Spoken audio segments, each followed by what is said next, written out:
istri yang lisannya tajam, senantiasa mencaci dan menyalahkan suaminya. Bila suaminya gaib, maka ia berkhianat. Dan bila sedang di rumah, maka ia terus menyakiti suaminya dengan lisannya. Jadi harusnya hati-hati. Lalu memang ini peringatan, ini bukan untuk bahan olok-olokan, tapi memang harusnya hati-hati. Dan apapun yang suami tidak suka, maka harus hati-hati. Bapak Ibu tahu kenapa Khadijah radhiyallahu anha dapat jaminan istana di surga. Jadi pernah satu kali Khadijah radhiyallahu anha saking cintanya dengan Nabi SAW dan taunya bagaimana taat dengan suami, sampai tidak pernah Khadijah radhiyallahu anha mendahului perkataan Nabi SAW. Tidak pernah. Nabi kalau sudah bicara baru Khadijah jawab. Tidak pernah Khadijah lebih dulu bertanya. Itu, jadi dia selalu lakukan itu. Kemudian yang kedua, Khadijah tidak pernah angkat suaranya dengan Nabi SAW. Kalau intonasi suara Nabi misalnya kalau kita kasih angka 6, Khadijah pasti 5 atau 4. Tidak pernah di atasnya. Dan saking pekanya, sampai Khadijah bisa faham dari raut wajah Nabi, dan dari bahasa tubuh beliau, kalau beliau butuh makan atau butuh minum. Satu waktu pernah dalam hadis Bukhari, dan ini sebab dapat jaminan surga, pernah Nabi SAW lagi duduk bersama Khadijah, lalu Nabi SAW duduk dengan posisi Khadijah tahu kalau itu butuh makanan. Maka Khadijah nggak banyak bicara, mengatakan, saya akan ke dapur, lalu dia pergi ke dapur, urusin makanan kesukaan Nabi SAW. Nabi pun tidak tahu kalau dia lagi bawa makanan sebenarnya. Jadi ini saking pekahnya. Begitu Khadijah lagi mau datang ke kamar, Jibril datang dari langit alaihissalam, dan Jibril berkata, hai Muhammad, sebentar lagi istrimu Khadijah akan datang. Sampaikan salam Tuhannya. Allah kirim salam sama Khadijah. Dan salamku juga. Jibril kirim salam. Ini lihat ibu-ibu luar biasa. Salamku juga sama dia. Dan sampaikan kepadanya berita gembira. Kalau dia akan dapat istana di surga. Gara-gara apa? Pelayanannya sama suaminya nih. Istana surga yang terbuat dari mutiara dan tidak ada keributan di dalamnya. Kenapa tidak ada keributannya? Karena memang luar biasa.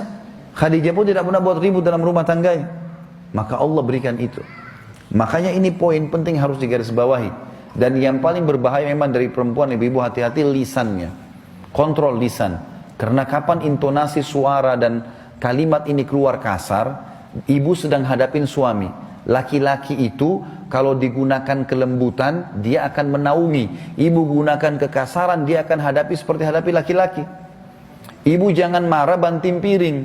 Kalau banting piring satu, suami banting satu rak. Ya. Ibu nggak usah mau gaya-gaya pukul pintu, dia bisa robohin pintu, gitu kan. Nggak usah pakai kekerasan karena laki-laki lebih kuat. Tapi ibu Allah kasih kalimat, suaranya ibu lebih lembut, ibu punya perasaan, ibu punya air mata, gitulah, ya. Jangan yang lain. Nggak usah pakai cara laki-laki, berbahaya. Yang kedua adalah istri ahli neraka, ya. Perempuan, istri yang membebani suaminya di luar kemampuannya.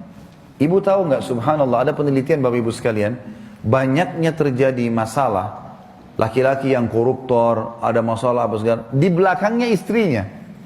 Penelitian itu, secara global, persentasi terbesar, laki-laki yang buat kriminal dan kesalahan, di belakangnya ada istrinya. Istrinya tidak tampil di lapangan, tapi istrinya merongrong dia, sehingga dia melakukan kriminal itu. Ini tidak semua ya, tapi dominan persentase di atas 90% gara-gara itu. Subhanallah, sabda Nabi ini nggak mungkin salah. Maaf, saya minta waktu sedikit lagi ya. Yang ketiga, istri yang tidak menutup dirinya, juga auratnya dari lawan jenisnya, dan keluar rumah dengan membuka aurat. Jadi ini juga termasuk ahli neraka. Yang terakhir, yang keempat, istri yang tujuan hidupnya hanya makan, minum, tidur, yang tidak punya keinginan untuk mendirikan sholat, mentaati Allah, Rasulnya, dan juga suaminya. Jadi misalnya sibuk di depan TV, suaminya datang, mana makanan? Tuh di meja makan. Sholat, sebentar aja sholatnya. Gara-gara sinetronnya, gara-gara filmnya, gitu kan. Maka ini ahli neraka ini, hati-hati. Ya. Kemudian ada hadis yang lain, kata Nabi SAW, kita sudah selesai tadi 4 ahli neraka, 4 ahli surga. Hadis yang lain, tidak ada seorang istri pun yang meninggal dunia, lalu suaminya ridho kecuali ia pasti masuk surga. Ada jaminan di sini.